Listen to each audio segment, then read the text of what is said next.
Sounds like a bunch of Mainers. Yeah. Yes.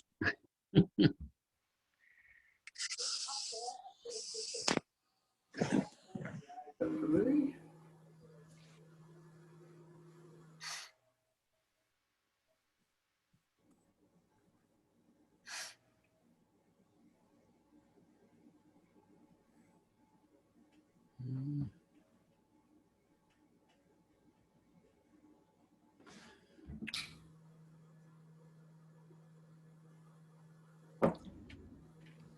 Hello. Hey, Is there a way to bring Jeff into the executive session if he joins us a few minutes late? Kyle, can you do that? yeah. Okay, cool. Do that then, yeah. Why don't we do that? All right. I'd like to get this meeting underway. Okay, I would entertain a motion to go into executive session. So moved. Second. All in favor? Aye. Aye. We are Opposed? recording, right? Just to be clear, the selectmen that are present and Derlin and Tony and Travis. Yes. Kyle, when we come back into regular session, you will be recording, right, at that point? Yes. Good, okay, thanks. All right. Go for it.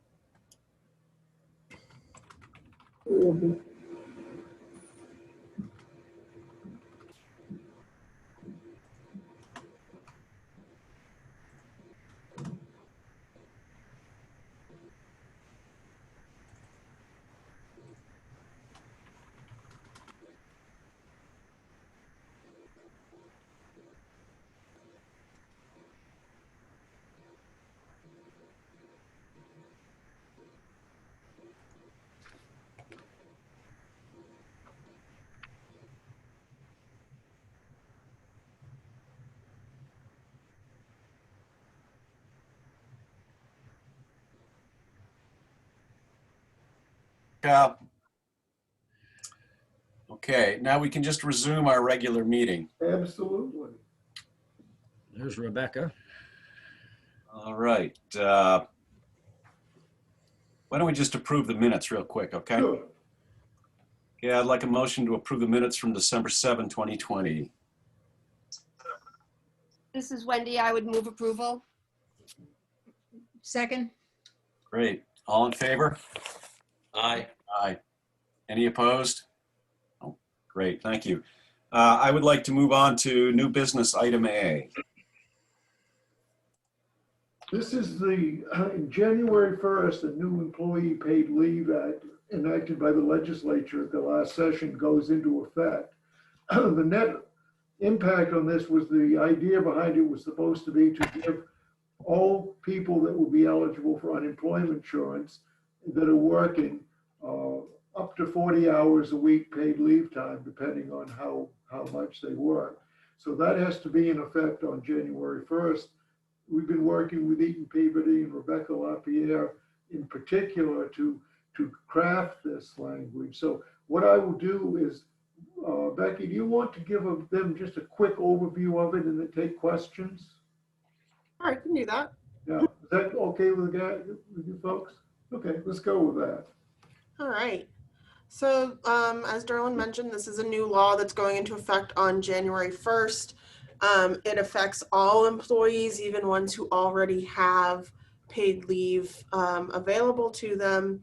It's still going to require us to change the way in which we allow paid leave to be taken pursuant to our policies. So we worked with all the department heads to try and figure out what would be the most fair and equitable way to make this happen for employees so that no one's losing anything, but also the town isn't paying out extra money for extra time off that, isn't necessarily required under the law.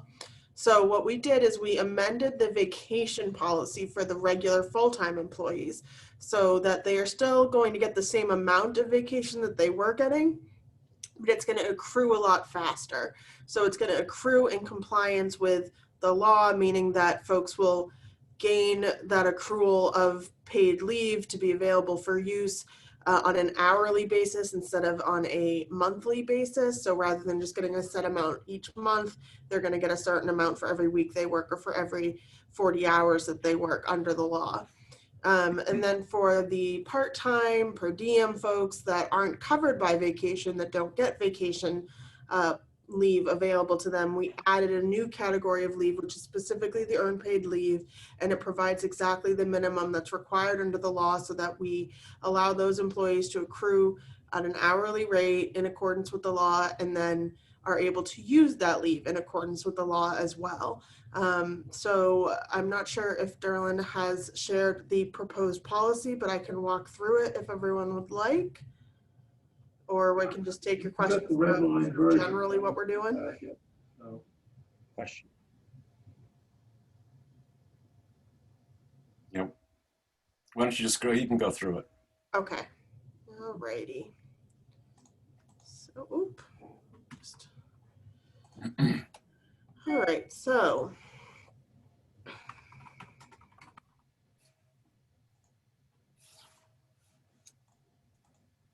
Just pull it up real quick. All right, so for hourly, so for full-time regular employees, they're going to be accruing their leave for two hours of vacation time for every 40 hours worked. Salaried employees are presumed to work 40 hours a week, so they'll just get that 2 hours per week. All the employees are still going to be capped at 80 hours in their first year of work. And then that accrual rate and that cap is going to increase depending on the number of years that the employees work. So it essentially works out that the employees are getting the same amount of vacation time that they were getting. They're just having it available to them to use a little bit quicker throughout the year. So the amount of leave that's offered to those full-time employees hasn't changed. It's just changed in the way that it's going to accrue. Rebecca? Yep. That might sound drastic to some people, that it's accruing faster. A few years ago, we used to be front loaded. The first day of the year, we got all of our vacation to use. If you left and have used too much, you owed the town. So this is just a change in what was current when we changed from the front loading to accrual basis. Yeah, so the way it was working was that they were getting a set amount per month, and the law requires us to permit that they get a certain amount for every 40 hours worked. So we just have to accrue it at a rate that is equivalent to every 40 hours that they would work, rather than, giving them one lump sum at the end of the month. Oh, and just a generality too, you had to work 2 months to get to your third month before your vacation started accruing. Under the law, day one, you start accruing this time off. Yep. So that's right. This new law does require us to allow employees to accrue their leave from the moment that they start working. However, we are permitted to require that they work 120 calendar days before they can start using that leave. So we have included that language in here. So for the full-time employees, we've updated this policy so that some of the language that was there that's no longer applicable is no longer included in the policy. The full-time regular employees will allow their accrual rates to roll over at the same cap that they were currently being allowed to roll over, which was, I believe, 2 times what they're allowed to accrue in the year is the max amount that they can have total accrued rollover, and that complies with the law, which only requires us to permit 40 hours to roll over per year. We then added a provision in that says that the first 40 hours of vacation time may be used for any reason. So that's what's going to comply with the law. Most of the vacation time that folks are accruing is still going to comply with the previous policy, but the first 40 hours that they use in a year will have to be allowed to be used for any reason. We're only allowed to require that they give up to 4 weeks notice. And we are also required to permit emergency, sudden necessity, and illness leave. So if someone calls the day of and says that they're really sick or they had a flat tire, we have to permit that leave if they have it available. We made this so that that first 40 hours they use in the year will apply. And then after that 40 hours, the vacation request will be granted, in whatever through whatever means you were previously using, which it sounded like isn't really a big issue for the town usually anyhow. So we kept this language that the financial personnel would be required to take 5 consecutive days. I do want to note that that was changed to bonded personnel per a request of one of the department heads instead of financial personnel. And the way that we structured this was that those folks would have to take 5 consecutive days after their first 40 hours of leave was exhausted, because we're not allowed to require them to use that 40 hours of earned paid leave in any particular way. So that could get a little tricky if someone doesn't use their first 40 hours of leave at all, to then mandate that they take the 5 days consecutively, but it's something we could figure out. So that's what was changed. And then we did add a provision that also clarifies that employees who are in certain departments may be restricted from requesting foreseeable leave during certain dates or periods that the department is busy, which is one of the things that we are permitted to do under the law.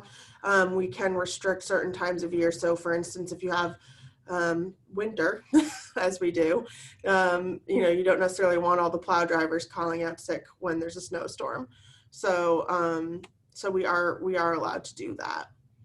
And we included a provision for that. So that's all we really changed for the full-time employees. Essentially, we just gave their first 40 hours a little bit more flexibility in terms of how they can use it and how they can request it.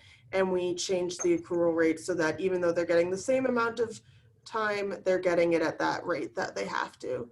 Did you have something, Tony? Yes, please. If you recall, we made some changes because we had so much time on the books and we funded some of that liability for fiscal year 21. This doesn't negatively impact that plan, that process to burn that down. Good. Okay. All right, any questions about the full-time employee leave? Okay, What are we, go ahead. why are we starting already? It was supposed to be at 6:30, so okay. No, we actually had an executive session at 6.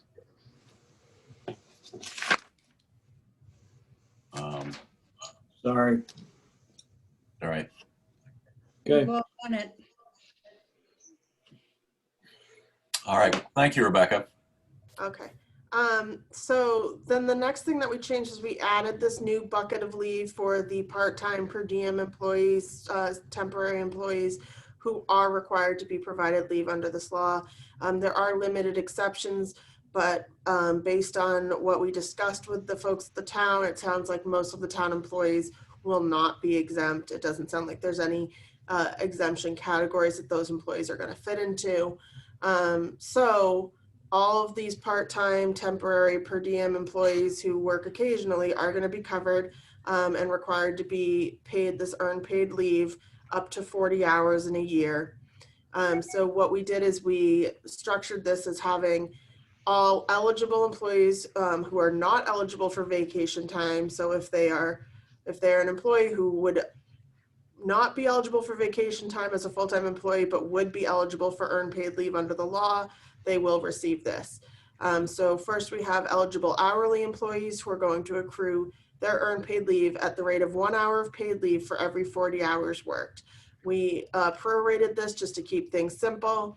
If an employee is working less than 40 hours per pay period, their amount of leave will be prorated for that pay period. So say they work 20 hours in a pay period, they'll get a half an hour of earned paid leave accrued. If they work a full 40 hours in a pay period, they'll get that 1 hour of leave accrued. So eligible salaried employees are going to accrue earned paid leave at the rate of 1 hour of paid leave per every week worked, because the law presumes salaried employees to work 40 hours a week and therefore be entitled to that 1 hour of earned paid leave per week worked. That said, if a salaried employee is actually tracking their time, we can base it on their actual time worked. It's just if we're not tracking their time, which most salaried employees don't track their time, they're going to assume that they're working 40 hours a week. We put that the earned paid leave will begin to accrue on either January 1st or the start of employment, whichever comes later. So if you have folks who are already employed, who who have been employed by the town for over 120 days, they're going to start accruing as soon as this law takes effect on January 1st. If it's a newer employee who's not been with the town for 120 days, they're going to start accruing after they've been employed for 120 days. Or that's when they can start using it, not accruing it, my bad. So they're going to start accruing it on January 1st or whenever they start working. So a new employee is going to start, as Tony said earlier, they're going to start accruing the day they start working. And if they are already working for you, they're going to start accruing on January 1st. So we don't have to start right away. We just have to start as soon as the new law goes into effect on January 1st. And then for the folks who have already been working for 120 days, they're going to be able to use that leave as soon as they have it accrued and available to them. If it's a new employee, that's what I was saying, is if it's a new employee, they don't get to use their leave until after 120 calendar days of work. So we've got that in the policy as well. We've also got a provision that says the earned paid leave can be used for any reason. And again, we can require up to 4 weeks of foreseeable leave for 4 weeks of notice for foreseeable leave, but we cannot require advance notice for an unforeseen emergency or illness. We put a note that, or we put a provision in that says the earned paid leave for use in event of an emergency, illness, or sudden necessity, the employee must notify the town in writing as soon as practicable. It's worth noting that we cannot require a doctor's note unless the employee has been out for at least 3 consecutive days. We didn't put that in the policy because it's not necessarily relevant for the policy, but it's something that we need to note as the employer that we can't be asking for that. And if we find down the road that, you know, some of these things aren't clear enough to employers or they need it a little bit more clear, we can always change the language in the policy to reflect that and to make it a little bit more clear without changing the substance of the policy. All right, so for all employees hired on or after January 1st, at the end of the calendar year, all unused earned paid leave will roll over for use. Oh, it needs to be edited a little bit. I'm sorry, we changed it around a few times, but all of this earned paid leave is required to roll over unless we're going to front load it or pay it off. So since we're not doing either of those things, 40 hours of paid leave will roll over from 1 year to the next. And the employees are then only able to accrue up to a total of 40 hours. So it's a little confusing, but basically they can get 40 hours, they can roll that 40 hours over to the next year. But if they roll a full 40 hours over to the next year, they're not going to accrue anything the next year. If they roll 30 hours over from 1 year to the next, then they can only accrue 10 hours the next year, and so on. So basically they're capped out at getting 40 hours no matter how much they start with at the beginning of the year. Cool. Well, why would anybody roll it over if it's going to disappear? That's a great question, and I will tell you that my reaction when I read the Department of Labor's rules on this was their reasoning was that if that we should have the leave roll over so that folks won't be inclined to use it all up right at the end of the year. But I don't think that this changes that in any way. Unless I suppose the only possibility is if they have a vacation planned for the first week of January that they want to save their time for, so that they don't have to wait to accrue it. Would they? But they could. The way I read it, it looked like you could have up to twice as much in the. Is that? Am I misreading that? That's how we have it for the full-time employees. For the part-time, okay. Oh, So no, Martha, that's for full-time vacation, not the EPL time. Okay. You can carry it over for the first year for 10 years, but it's still going to be at 40. Okay. okay. And I'm in hopes this is, last year we couldn't, and I've always said that garbage is the greatest service, garbage collection is the greatest service that we offer in town based on the phone calls, particularly around storm events. But I'm hoping this will help us hire 2 summer helpers for the Packer trucks. We couldn't last year. Yeah, benefits always are a good incentive to get a good employee. At this point, it's going to be kind of fair across the board because everybody's going to be getting this at a minimum, but it should help, hopefully. So again, we have this provision about how certain departments may have certain times of year where they cannot permit leave, so that those times of year will be restricted and that they should see their department head for more information. We also included a little caveat at the end that says employees may not be disciplined for appropriate use of earned paid leave. However, employees may be disciplined if they use earned paid leave in excess of what they've accrued, or if they abuse or misuse the earned paid leave in accordance with this policy. So for example, we can't discipline somebody for calling out sick, but we could discipline somebody for calling out sick and then seeing them on TV, doing something fun and crazy that is clearly them being at home sick. So that's pretty much the entire policy. We kept it pretty simple. We wanted to keep it sort of just to the basic requirements of the law. If you have any questions, I'm happy to take them. Rebecca, would you go over the union, how the Yes. union's affected by this, please? Absolutely. So the law specifically cut out a exception for current collective bargaining agreements. So any current collective bargaining agreements should not be changed to reflect this new law until renegotiation comes up. So we included we drafted a memo for employees, and we included a provision in the memo that explains that union member employees will not be affected by this change until their collective bargaining agreement is renegotiated, at which point the collective bargaining agreement does need to be in line with this law. So that's going to make negotiations extra interesting this year, I'm sure. But We plan, our agreement ends June 30th, 21. So, and we plan on starting early.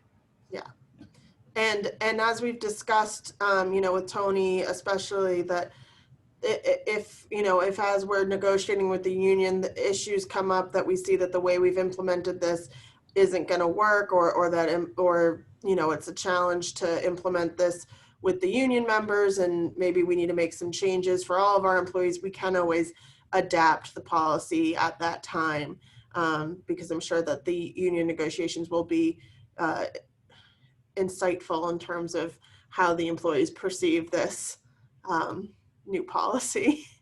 I gotta laugh at Tony. I feel good. Just something to look forward to. This might be a question more for Derlin, but are employees that are police officers that are technically, I suppose, employed by the town of Mount Desert and town of Bar Harbor, will they have the same policy? Well, Bar Harbor will have the same policy. They may implement it a little differently depending on the circumstances, but it will wind up as 40 hours no matter what. Okay. Because this is based on the new law, so this has to be done regardless. Everyone has to do Yep. it. That's Okay. right. Yeah, that's right. And it's per employer, so whatever the other towns are doing, even if it's a shared employee, we still have to provide our own accrual as our own individual employer, even if they've got another employer doing the same thing. Okay, thank you. Mhm. Any other questions? No. Thank you very much. Thank you, Thanks, Rebecca. crowd. Okay. So what you guys have got to do now is vote to implement this policy effective as of January 1st. There's changes to the personnel policy. Okay. As presented. Yes, I will accept a motion to that effect. I move it. This is Matt, and I'll second it. Right. All in favor? Aye. Any opposed? Right. All right, so why don't we go back then to appointments, recognitions, and resignations. All right, folks, I guess I'll take off then. Thanks so Okay, much. great. Thanks, Rebecca. Thank you, Rebecca. We'll You have a talk to you great night. soon. And Merry Christmas to everyone who celebrates. Thank You you. too. You too.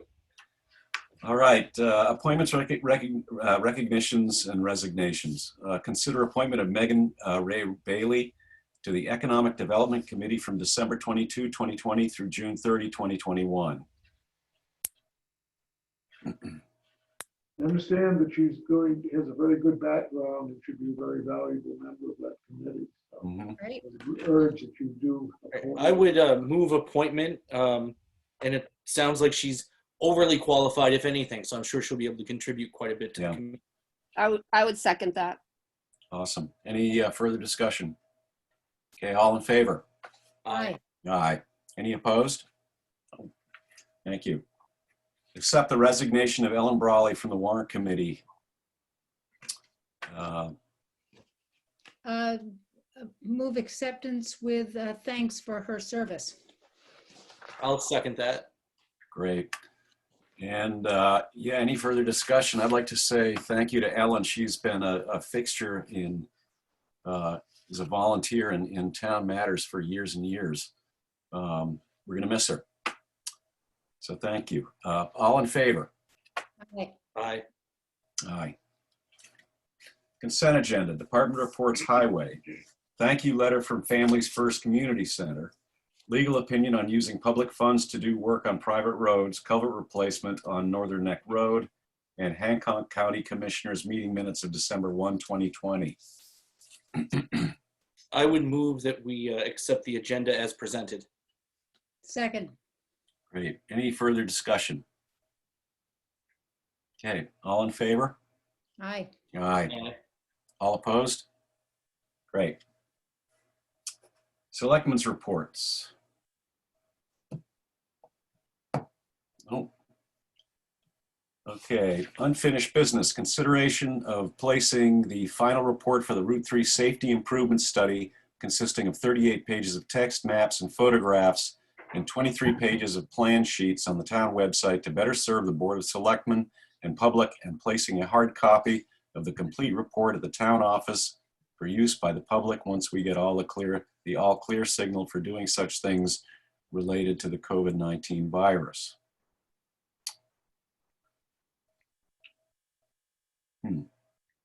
I would make a motion that we distribute the copy of the report on the town website as soon as that time allows for it, and would agree that we should make a copy available at the town office to be viewed by the public when we're safely able to do so.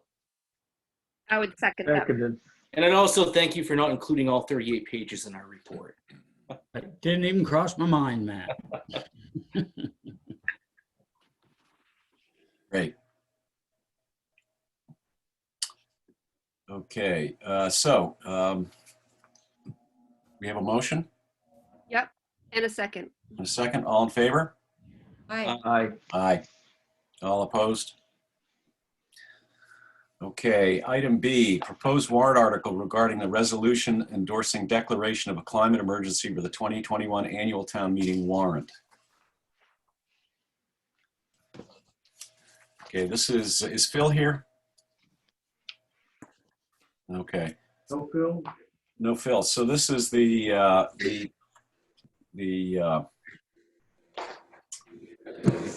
Carryover from last year. yeah, this is a climate emergency declaration that we didn't have time because of our timing was off before our last town meeting.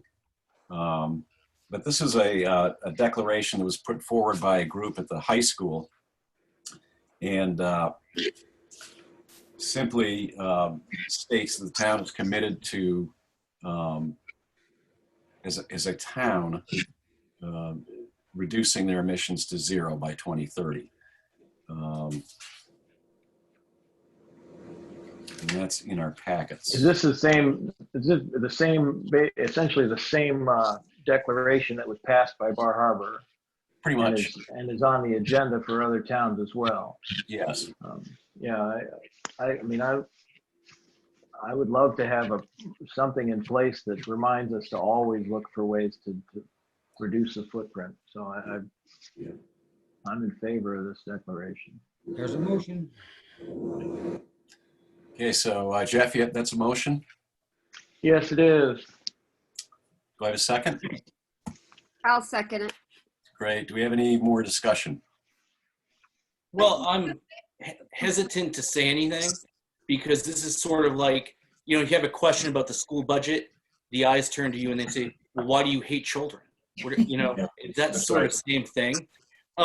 And I just want to make it clear, I'm not questioning the science behind this at all. I agree with all of that. But what does strike me is I think we often forget that every decision we make, there are consequences, both good and bad. And the same thing comes, I feel like sometimes the decisions we make, if we were to say, well, we're replacing every municipal vehicle with an electric hybrid or a plug-in electric or something. Well, there are consequences, good and bad, and you have to weigh those. And my fear is just that when we make a blanket statement like this, rather than specific sort of a bullet list of what we'd like to do, it forces you into making decisions that might not be the right decisions for your town or might not be the right decisions at that time. I get the sentiment behind it, but then when I read through it and I look and I realize there's really it's strange because it's directing us as a board to come up with a game plan to present to the town at the next town meeting. But at the same time, you read down through and near the end of it, it talks about be it further resolved and A, B, and C. And some of the terms used, initiate additional greenhouse gas reductions and reduce as much as possible town-wide greenhouse gas emissions. Well, what does as much as possible mean? What does If we don't know town? if we don't know where we're starting from, how do we measure our progress? And the other thing it talks about item C, ensure a fair and reasonable transition for all residents. Fair and reasonable means something different. If we're talking about, and I guess what got me thinking about this, I was thinking about building codes and things like that. Yep, And absolutely. thinking about in a community like this where we're really making a push for year-round housing, affordable housing, and I fully understand that, I think it's a positive thing if we were to encourage people to, increased insulation, more efficient, energy efficient windows, solar energy, all of that. But when you're talking about people that are having a difficult time getting into a house, Yeah.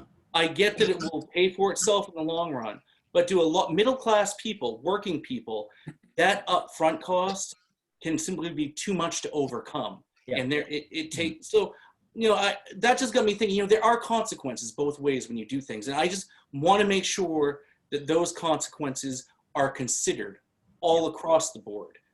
Rather than just sort of a blanket, well, it's pro-environment, it's going to be good for the environment, so we're going to, enact it. John, That's my 2 cents. Yep. Go ahead. does that mean that people are going to come visit me and tell me what I need to change in my house? No.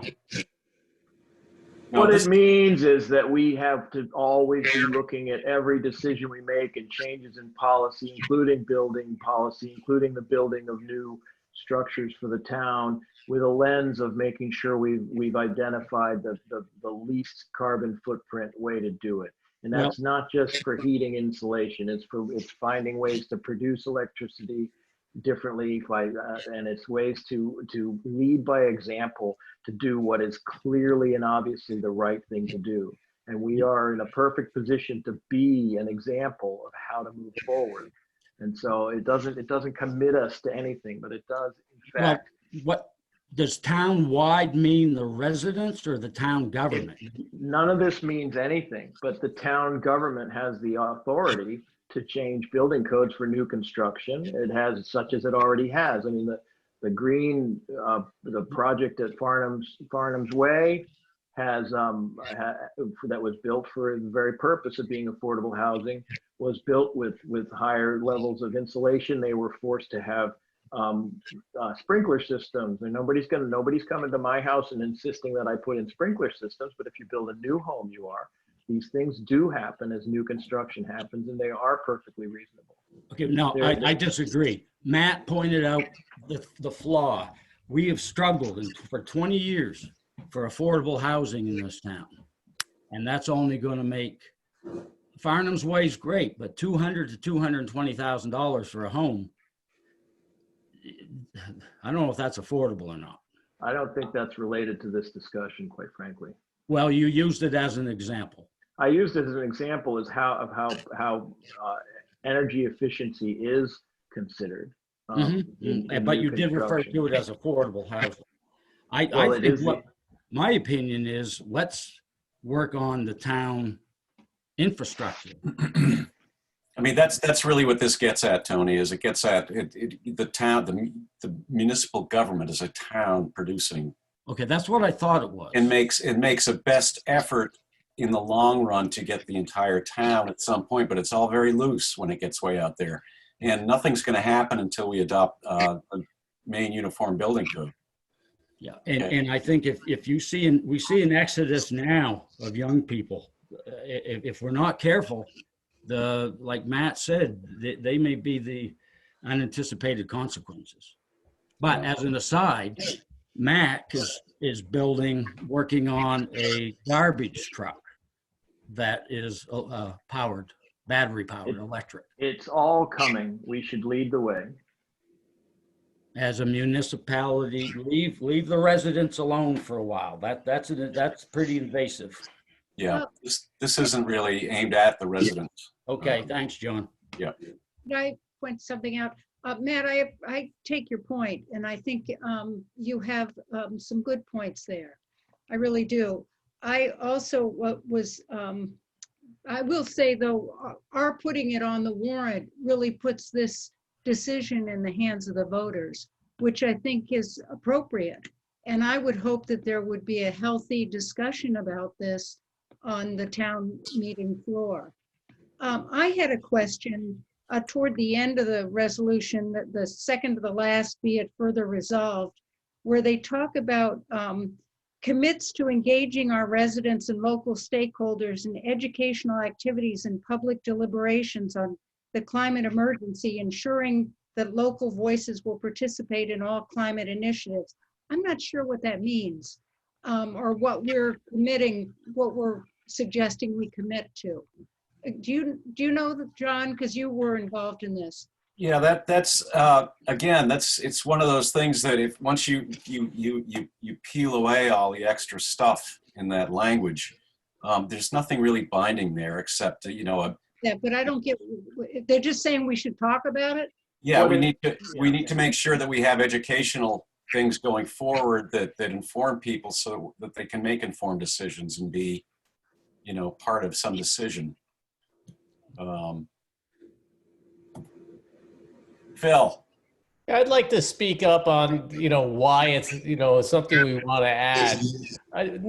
Everyone needs to understand that the town needs to have goals. And these are goals that every town in America should have, if not the world. We're not trying to recreate something that is esoteric here. We want to make sure that our buildings are energy efficient, that our water is clean, and that we're not wasteful as a community. I agree with the young people that time is running out, and I think we need to be in front of this and not behind it. Hear, hear. I would agree, but how does essentially a resolution with nothing in it is binding, how does that do that? Like I was saying, I would rather see like a bulletproof or bullet point list of. Well, how about if you join the committee and do all the work? I think if we need to do the groundwork, okay? So we need to do energy audits on the buildings, okay? We need to look at the vehicles. There's a list that would go on and on. All it is a commitment for the town to move forward and to recognize this is an emergency. It's not telling us to go change the world here. We just need to be able to move forward in a positive way. We don't want it, it's not, I think there's a lot of our residents and taxpayers that would be very ecstatic that the town would actually even put this forward. Yeah. I mean, I think I have some of Matt's same thoughts and ideas. And I think for me, you think about 2030, it's not that far away. And it's going to take a lot of time to even get these bullet points or I get all of these things, a lot of time, energy, and money. So I completely agree. And I think it's a great start. I just worry that we're locking ourselves into a date or when we don't really know for sure how it all is going to play out. I mean, this is saying is we're going to support it the best we can and do it the best we can. And I think that's as long as that's what it says and that's what it needs, then I think it's, you know, it's a no-brainer. Wendy, It's not- that's the way I read it, that it's a statement of intent. And again, I feel that this is something, I'd like to see it on the warrant because I'd like to hear the town, where the town stands on, and I'd like to hear the discussion surrounding it. I think it would be illuminating for many people. I agree. No, I think getting it on the warrant is the first step in hearing what people's ideas and thoughts are. I would say I think it would be positive to have it on the warrant.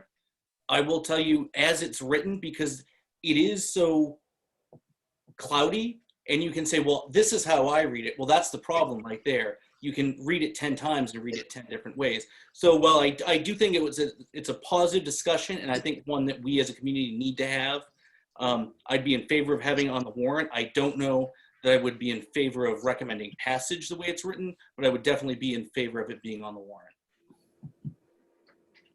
Well, Matt, can I challenge you to make some changes and commit them? Because we can change the language on everything until we vote on it. You do realize that. And if you really do have some valid points that you'd like to see corrected, I think it could be added. And we would definitely, you know, I think your opinion really matters as to every citizen in the town. Again, problems like this just don't go away and we can't ignore it. And that's where we're listening to young people.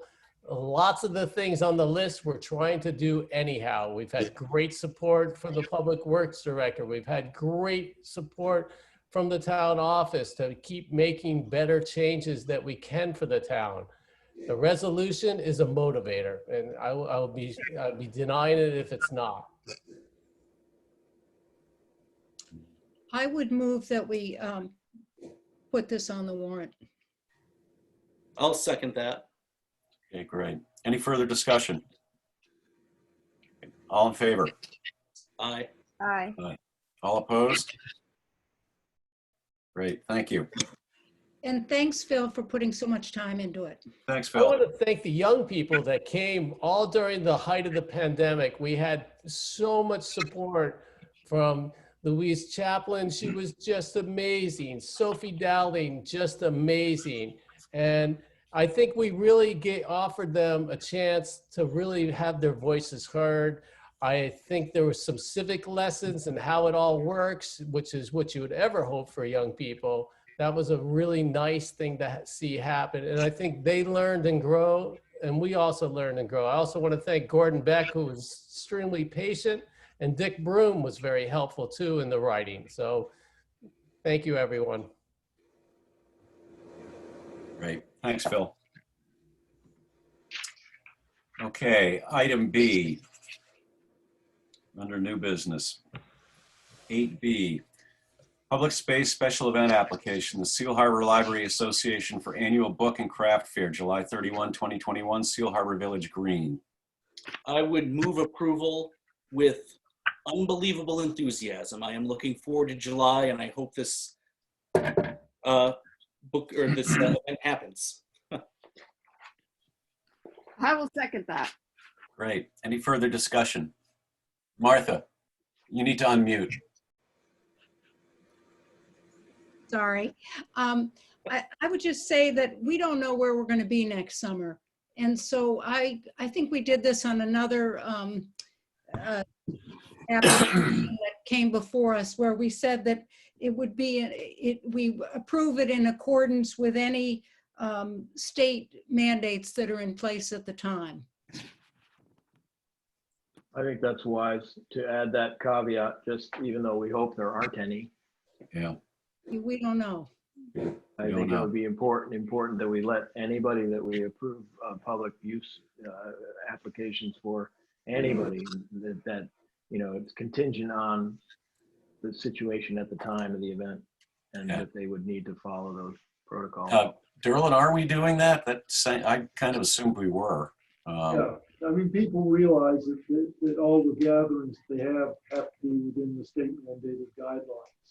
And so we haven't run up against a problem yet, but How do we know they realize that? Well, state mandate supersedes whatever we do as a municipality. So I We understand just that. do, Jeff, to answer Jeff's question, we just do a verbal with them saying, you know, this is contingent Okay. upon the laws being applicable to that. We may have to back up, so.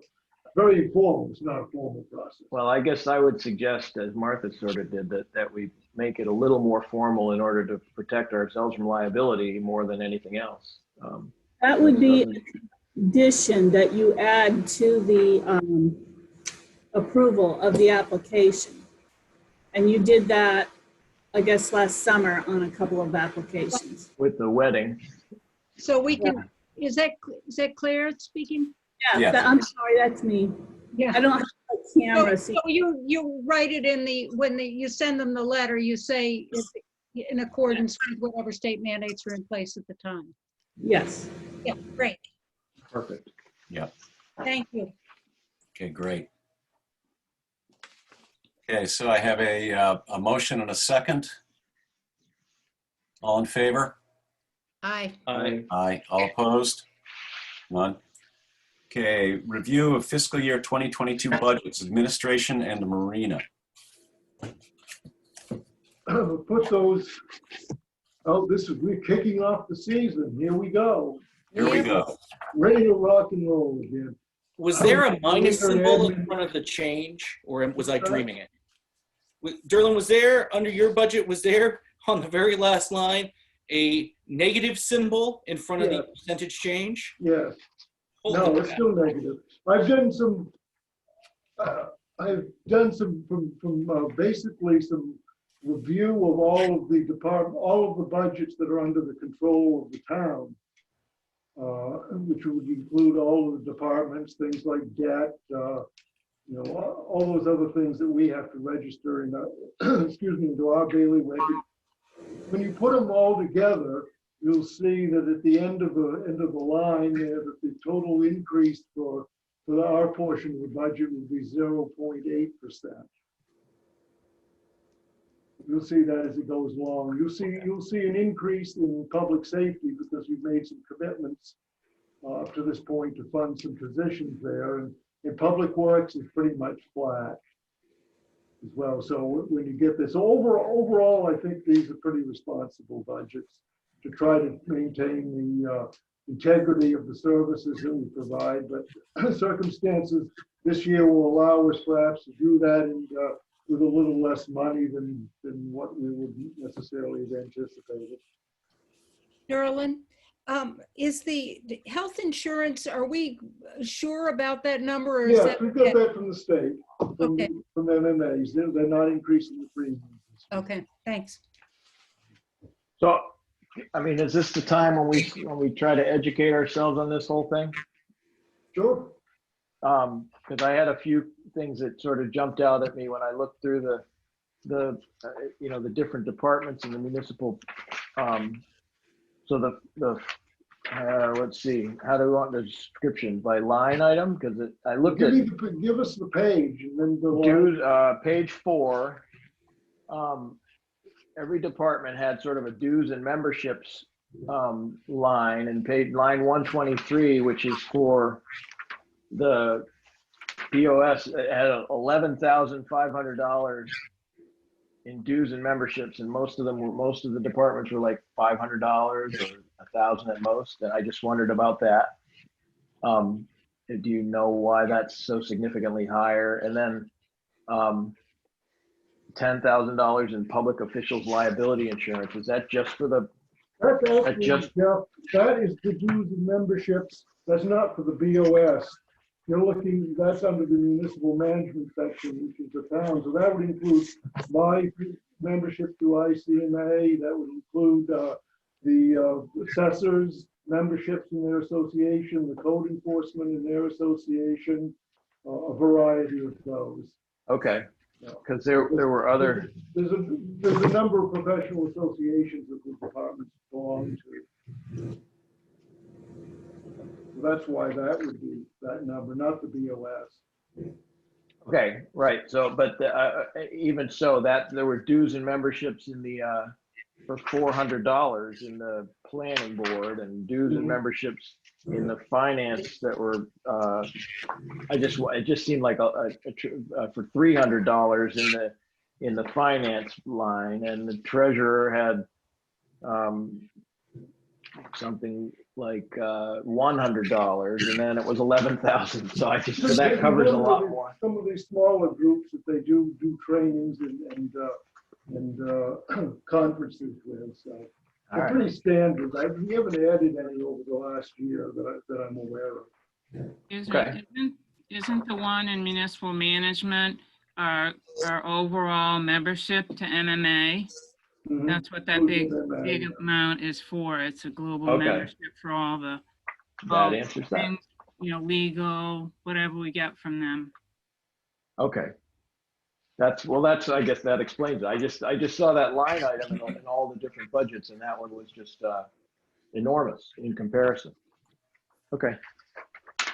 Thank you. I have a question on the last page, sort of in the 990s. I'm just curious, there's sewer fees, and I'm just wondering why those are in the sort of administrative budget. Which page you on, Matt? I'm sorry, page 26. Well, that's actually part of the debt. Okay. Excuse me. But yeah, that is under your All right. GOBs, which is That part makes of it. So I put GOBs, I roll these all together, so you get all of it flavored as one, Matt. Yeah. So GOB is the acronym they're using for general obligation bonds. Okay. Or debt. We call it that as well. Yeah. Good I have- question, though, Matt. I have another one on the, I guess this would be in the planning board. How many members are on the planning board? The 7.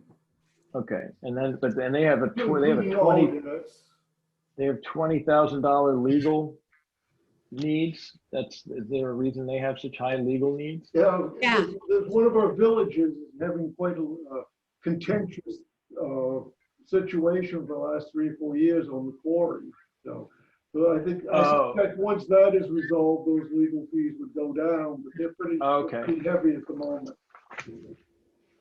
Okay. That's fair.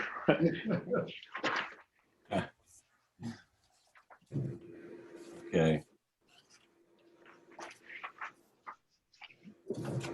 That was about it. I had one other just clarifying question. Were you doing both just the municipal right now, or we did get into the marina after? Marina afterwards. Okay, I'll wait then. Thank you. All right. Good. Why don't we move to does anyone have anything else in the municipal? Okay, why don't we move over to the marina budget?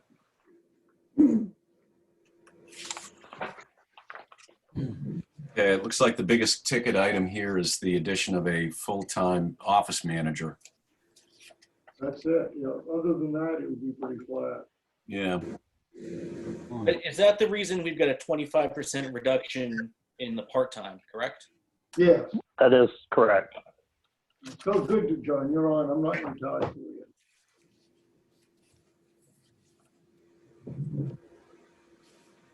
So I have a couple for the marina on page 3. It says credit card fees of $14,000. Yes, we cover the fees for all the credit cards we receive down at the marina. Why? What? Would people pay by credit card? Yes, when people pay by credit card. It's Okay. pretty much an industry-wide thing that those fees don't get pushed on to the customers, and that's the service fair. that we provide. Yep. Okay, I get it. I just saw credit card fees and I'm like, why are we paying fees? Okay, I get it now. And then on line 82, $57,000 in electricity. That's correct. To 18,000 in 2021 actual. Yeah, that's all we've spent so far this year. Oh, I see. Okay. Between July 1 and now. Oh, okay. And a lot of our fees we charge for electricity for the marina, for all the boats. So a lot of that money we end up getting back, but the rest of it covers, all the lights for the buildings and the parking lots and Okay. And then the last question I have, which I think I understand now, over the past, like earlier in the season, there was a bunch of payments to people for their moorings. And then I see a line item that says $34,000 for mooring rentals, but then I see a bunch of revenue for, so we must lease privately owned moorings and then use them for the town marina? We do, Jeff. We broker moorings for people that allow us to rent them. And at the end of the season, we calculate everything up and send them a check for their portion of the revenue. We do keep a brokerage fee off the top of it. Okay, so that's essentially a zero-sum game practically, as far as we use private moorings, but we rent them out to visiting people and we get the money back that we end up paying. That's correct. We do the work, okay. and we make somewhere between $15,000 and $20,000 a year for doing that. All right, that's sort of what I pieced together after looking at the weekly budgets, and I'm like, I didn't ask then because there was a few $100s here, and I'm like, why are we paying these individual residents? That makes sense. Thank you. Okay, appreciate your questions.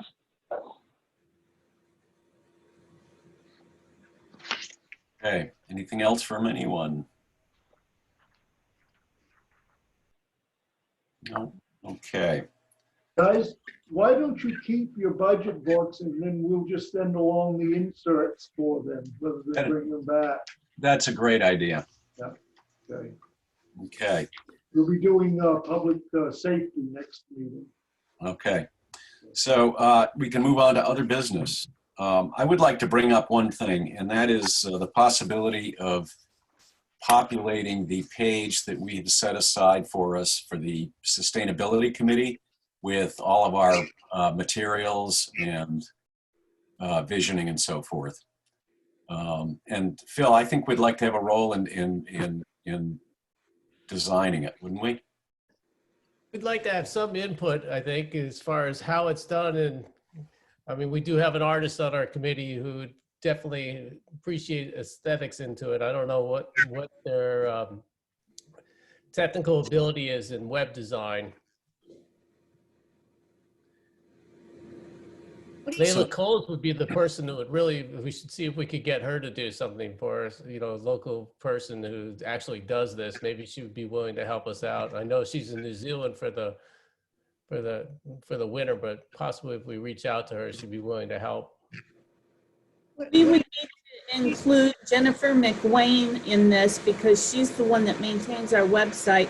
And there are certain restrictions we have in the way things appear on the website. So we have to maintain what we're able to do and how we're able to do it. So I understand that we could have like our minutes, we could probably have an announcement here or there, but there's not a lot of room to do something that beyond that. Yeah, we can definitely post articles, documents, announcements. And she can post links to all of that on the town's Facebook page as well to help get the word out. Yep. You have the links. Okay, great. So Jennifer, okay.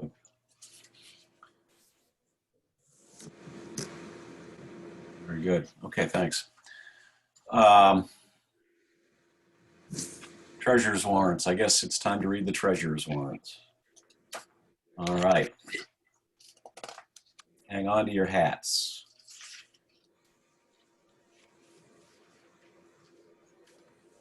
Warrants to be approved and signed. Town invoices AP 2134 in the amount of $353,605.11. Move approval and signature. This is Martha. Second. Seconded. Okay, awesome. Martha, how do you vote? Martha Dudman votes aye. Jeff, how do you vote? Jeff Wood votes aye. Wendy, how do you vote? Wendy Littlefield votes aye. And I vote aye. And Matt, how do you vote? Matt Hart votes aye. Very good. Thank you. Authorized warrants to be signed. Town state fees and payroll benefits, AP 2132 in the amount of $29,330.90. AP 2133 in the amount of $3,833. Town payroll PR 2113 in the amount of $138,205.35. PR 2115 in the amount of, oh, it's a credit of $1,749. PR 2115 in the amount of $1,443.80. Okay, Martha Dudman moves signature. Matt Jeff Hart Wood will second. that. great. Kathy, can I just ask you why do we have a credit here? Yes, I was gonna step in. We had to void a payroll check. He was overpaid and we reissued it and that's the number underneath. So we voided a check for $1,749 and reissued one for $1,443.80. Okay, So we very have good. to make a warrant for each of those. Okay, good. Thank you. All in favor? Oh, I'm sorry. Wait a minute. Hold it. John, can we make a correction? That Yes. second warrant should be 2116. Okay, Oh, 20, I see it. Positive. The Okay. 1443. Yes. 2116. Okay. In the amount of $1,443.80. Yes. Okay, now a motion. We had a motion and a second. Yeah. Okay. Martha, how do you vote? Martha Dudman votes aye. Jeff, how do you vote? Jeff Wood votes aye. Matt, how do you vote? Matt Hart votes aye. Wendy, how do you vote? Wendy Littlefield abstains. And John McCauley votes aye. Thank you. Warrants to be acknowledged. School invoices, none. School payroll number 13 in the amount of $171,950.97. I move acknowledgement. This is Jeff. Martha Dudman seconds. Great. Jeff, how do you vote? Jeff Wood votes aye. Martha, how do you vote? Martha Dudman votes aye. Matt, how do you vote? Matt Hart votes aye. Wendy, how do you vote? Littlefield is going to vote aye. And John McCauley votes aye. Great. Thank you, everyone. Thank you. I would accept a motion for adjournment. So moved. This is Wendy. Second. Great. All in favor? Aye. Aye. Aye. Merry Christmas, everyone. Yeah, Merry Christmas. And everyone. Don't Merry forget your Christmas, ham, everybody. Wendy. I won't. I'll come by tomorrow. Thank you. You're welcome.